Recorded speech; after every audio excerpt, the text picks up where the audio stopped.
Transmission received. Coordinates locked. Broadcast commencing. He came from the stars on a beam of light. Green eyes pierced through the dead of night. Crash landed Earth with a curious grin. Now he's tuning into the terror within. Ethan the alien, tales from the dark. Strange transmissions leave their mark. From our deep night society we bring the weirdest stories you'll ever say.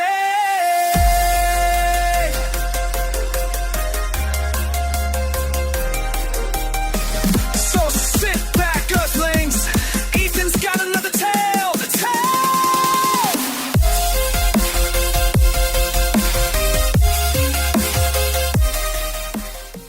Yo, whoa, what is up, Earthlings of the wilds?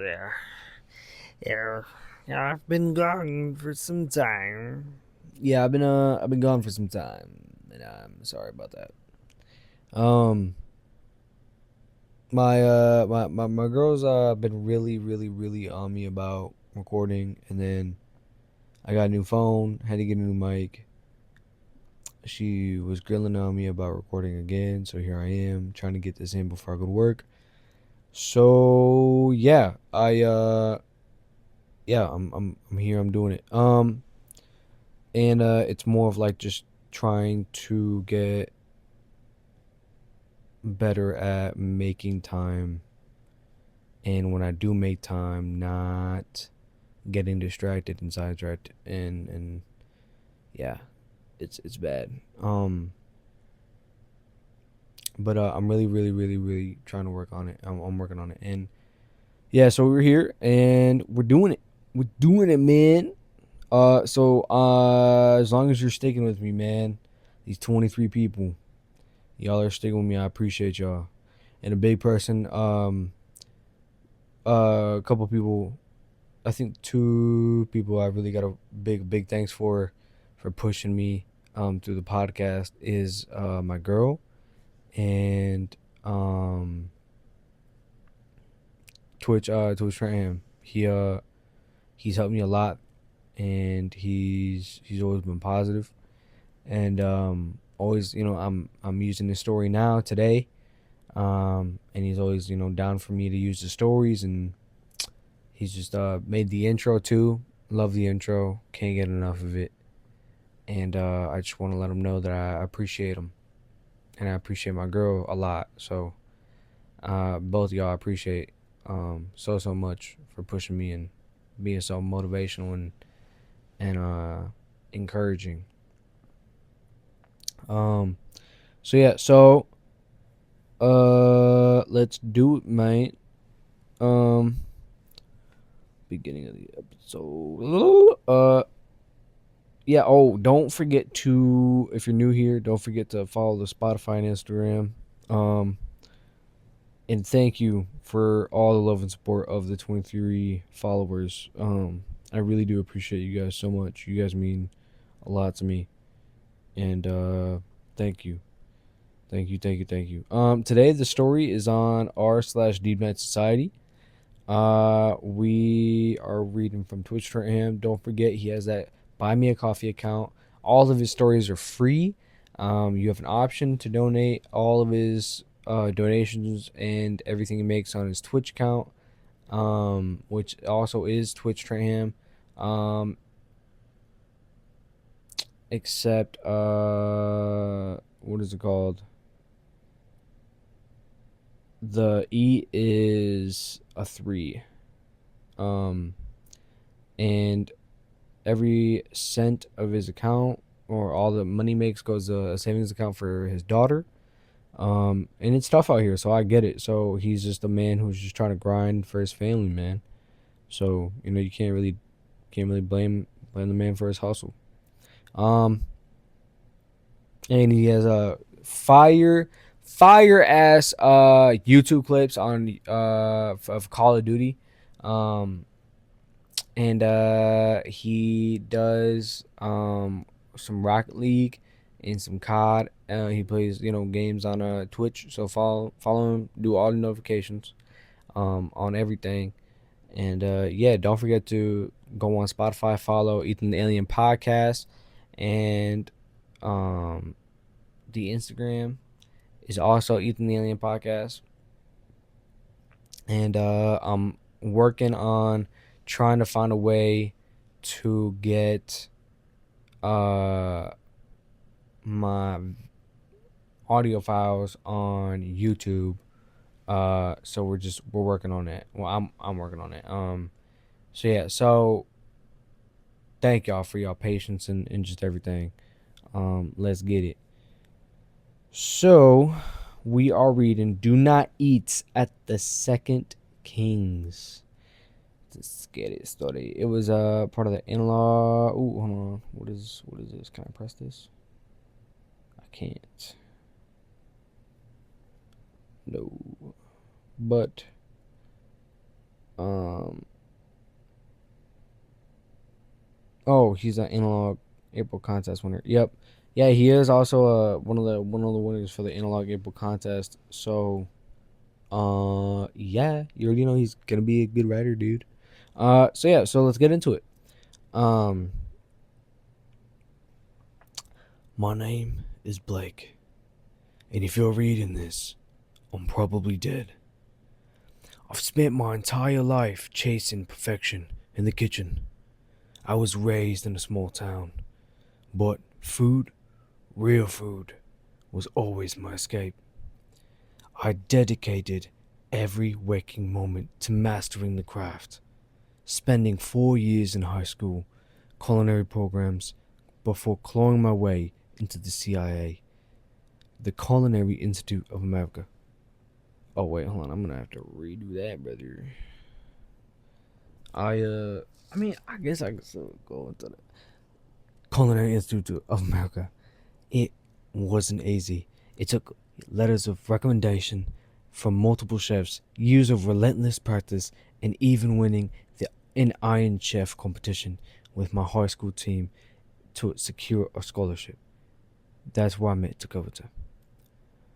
From day one, we were inseparable.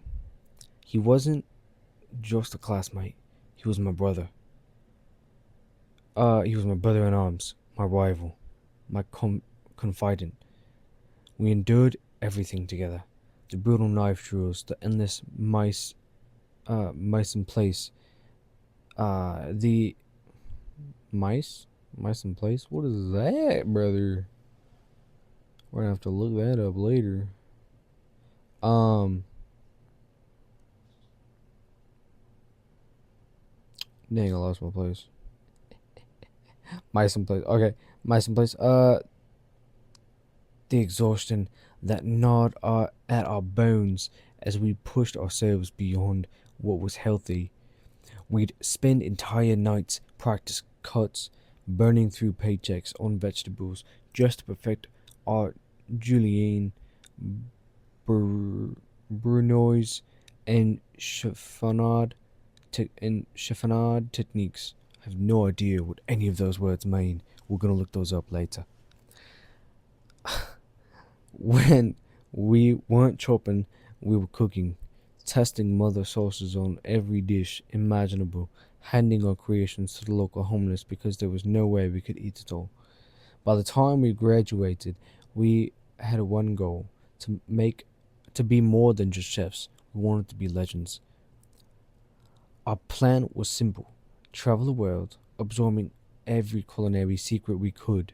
We worked for masters in Africa, learning precision from the chefs of Locombe and FYN. In the Middle East and India, we unlocked the mysteries of spices in kitchens like Odiola and Benares. We mastered pasta in Italy, learned sushi in Japan, and dissected the soul of true French cuisine in Michelin-starred havens across Europe. We butchered creatures in Australia that looked ready to kill us fast, learned the power of cocoa and coffee in South America, and perfected soups in the frozen depths of Russia. By the time we returned to the States, we weren't just cooks, we were weapons. That's when we heard about the Second Kings, If you haven't heard of it, it's in it's intentional. It's the most exclusive restaurant in the world. No reservations, no public records, only the highest of the high. Politicians, celebrities, the untouchable elite. The kind of people who move the world while the rest of us just live in it. Dinner costs nearly 6,000 per person, and the only people who ever seem to work there are those who never talk about it again. We had to get in. The interview was strange. They were replacing two chefs who had left together. Odd, but not unheard of. The moment we stepped into the kitchen, I could feel something was off. There were rules beyond the usual fine dining hierarchy. No talking to the guests beyond describing the dish. No discussing your personal life. No questioning the ingredients. The menu changed every 7 days, with each chef responsible for a new innovative dish. Then came the meat. It was always something exotic. Strange cuts from animals we couldn't identify. The textures were wrong. The clientele demanded the rarest, the most forbidden flavors. We were told not to ask where the shipments came from, just to cook. I should have left then. One night, the owner walked by, looking ragged. I stopped him, concerned. Everything okay, chef? He hesitated. He leaned in. Lost a shipment in transit, he muttered. He muttered. Had to get something else. Prime meat. Shipped from the US. I froze. Primate. From the US. That didn't make sense. There weren't wild primates in the US. Then the delivery arrived. The moment I unwrapped the meat, my stomach turned. The flesh was pale.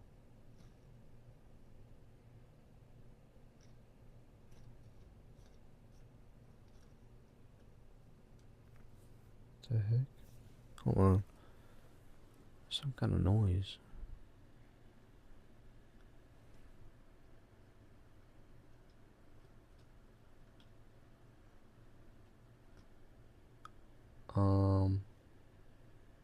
So I'm in my room recording, and I hear like a scratching noise on like the far side of the wall to my right. It's like scratching, like I don't know. That's creepy. That's creepy as fuck. Okay. Alright. Let's get this done. Um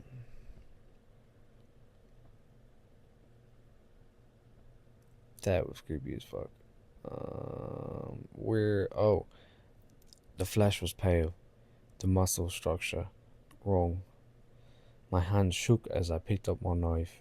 I started breaking it down, telling myself it was just another animal, just another rare delicacy. But when I reached the elbow, I felt nothing. No joint, no cartilage, no resistance. The blade just the blade slid through like butter. A sickening realization crawled up my spine. Either I just had made the cleanest cut of my life, or there was no bone to hit. I took a step back. My breath came in short, ragged bursts. The weight of every sleepless night, every strange cut of meat, every rule about secrecy crashed down on me at once. I looked around the kitchen at the others working quietly, mechanically, as if none of this was wrong. And then I looked at Dakota. His hands were trembling too. His knife hovered over the flesh for the first time since I had met him. He looked afraid. Dakota, I whispered. This isn't. The owner suddenly beside me, his breath hot against my ear. Is there a problem, chef? I turned, ready to demand answers. When the doors opened, the guests arrived. It was political night. I watched them take their seats, the most powerful men and women in the country, chatting, smiling, drinking overpriced wine. They had no interest in us, just in the food. The food we had been making for months. My stomach churned as I thought back to the dishes I had prepared. Crevel de vue, a delicate brain dish, a liver entree with the month before, the exotic meats that always seemed to appear exactly on schedule.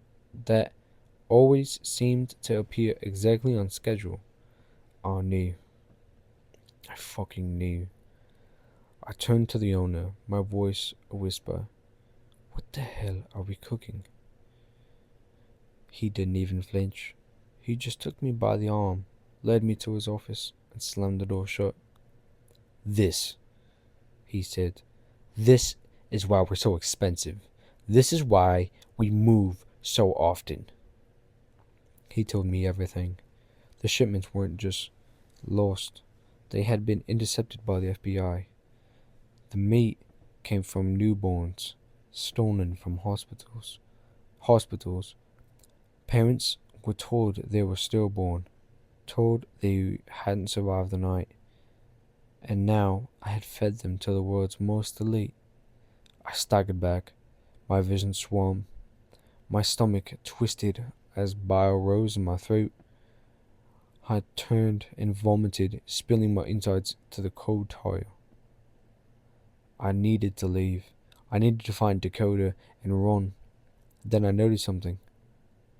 The belongings of the last two chefs, the ones we had replaced, the lockers, they never left. A sharp pain exploded at the back of my skull. My world went black. I woke up in the freezer. My head throbbed. My hands were numb. My breath came out in ragged gasps, forming clouds and fusing air. They thought they had killed me. They didn't check my phone. My battery is at 5% as I type this. I can hear footsteps approaching. If you're reading this, don't you get the Second Kings. It's 6:24. Goodbye. Dang.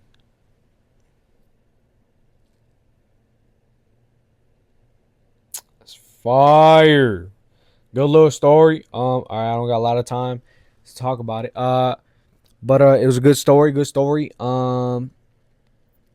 what do I have to say about it? I remember I already knew what was gonna happen because I had read it earlier, um, before, and I thought it was really good, and I never got to it. But I want. Sorry, my alarm went off. So what I do want to say is that the twist was good. The reading and research of like the dishes and like where they came from, the way you described like the way like traveling through the world and like the dishes and everything, that was beautifully written. Um Beautiful story. I hope my accent didn't botch it or butch it or whatever. Um but yeah, I think it was an amazing story. You did a great job. Um I mean, like, I never really have anything bad to say about any of your stories. Like, I never have anything bad to say about any of your stories. I've had a great time with every single one of them.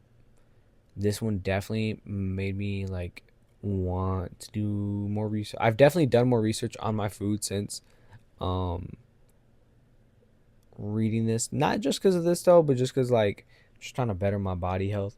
Um, but yeah, thank you for an amazing story, bro. I appreciate you. Um, 10 out of 10 would read again, and I did. That was my second time reading it. And um yeah, guys, just don't forget to follow Twitch Traham on his Reddit and on the Twitch. Follow him on Twitch. It's literally in his name. Twitch. Follow him on YouTube and on the Buy Me a Coffee account. Show him some love. Remember, all of the money that he's making is going to his daughter. Um, he's a good dude, and he's a good man, and he's just he's that's what it seems. I haven't fully talked to him, but from what I've had conversations about, and just he seems like he's a good dude, and he's got he's a good man. He's just trying to provide for his family. So yeah, I appreciate you, man. Uh, yeah, all right, mate. Trying to think. Yeah, don't forget to share with all your friends, who would like weird stories and stuff, and just a dude who is just trying to, just doing his best, trying to live life and do a podcast. So yeah, see y'all later, and I'll catch y'all next time. Peace. Oh, I almost forgot. We will take over the world. It might take a little longer than usual, but we'll take over the world. I promise. Um, especially just, I ain't gonna lie to y'all. Look, I'm recording in my room right now. Right, I'm sitting in my bed. I'm getting sleepy in my bed. This bed, this mattress I got is so damn comfortable, man. I be slump diddly. So it's just real hard to get out of bed. It's not an excuse. I'm just letting y'all know. I feel like, but like, okay, but like, am I the only one? But like, let me know in the comments. Like, am I the only one, or do y'all also struggle like with getting out of bed? Like, just cause laying in bed just feels so good, man. Just the pillow, the mattress, the blanket, and then you got then you got the special one that you laying with. If you got a special one that you laying with, and then you got that significant other, and I love, just waking up to my girl and just having a good day. That's a beautiful start to a day. Just waking up to somebody you love. And if you're not, waking up next to somebody, then you waking up, and that's a beautiful thing in itself, because then that's a new opportunity, that's a new day. You know what I'm saying? That's a new lesson to be learned. It's a new leaf to be turned. It's a new bridge that can be built. It's just full of opportunities, a door that could be opened. You never know. So just guys, just, keep pushing out there. I know it's hard out here, and there's a lot of things that are going on, and there's a lot of chaos. But guys, we got this. We just gotta stick together, keep our head on straight, and have a lot of, use a little common sense. And we got this, guys. We got this. I promise y'all. All right. Sorry, I'm itching my arm. All right. I love y'all. Be safe out there. Peace.